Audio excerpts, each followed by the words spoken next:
हजुर नमस्कार। नमस्कार। हजुर अहिले यहाँ नोमिनेसनमा यहाँले नोमिनेसन पुरा गरिसक्नुभयो।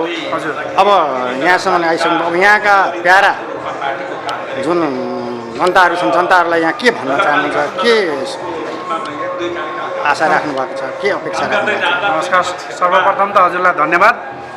र मेरो भनाइ हाम्रो यो क्षेत्र नम्बर 2 मोरङ क्षेत्र नम्बर 2 का वासीलाई मेरो भनाइ मेरो अनुरोध के छ भने म एउटा नेता होइन, म चाहिँ एउटा श्रमदाता हुँ र हजुरहरूले पनि श्रम गरिराख्नु भएको छ। यो कुरा तपाईहरुले आफ्नो हातमा छातीमा हात राखेर भन्नु होला कि मेहनत बिना के हुन्छ। हामीले भाषण भन्दा पनि मेहनत गर्नुपर्छ, हामीले श्रम गर्नुपर्छ, श्रमदान गर्नुपर्छ। हामीले अन्न दान गरेका छौँ, हामीले पैसा दान गरेका छौँ, हामीले हजारौं चिजहरू थुप्रै चिजहरू दान गरेका छौँ, तर मेहनत आफूले श्रमदान कसैले गरेको छैन।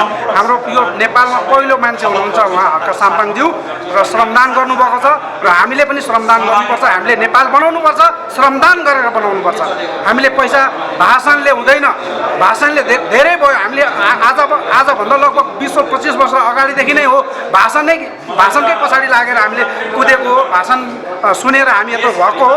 तर अब विश्वास हामीलाई छैन, अब हामी विश्वास गर्दैनौँ। हामीले चाहिँ अब भाषणतिर लाग्ने होइन, हामी चाहिँ श्रम गर्नुपर्छ, श्रमदानले हुन्छ। हस्त धन्यवाद। जय देश जय माटो।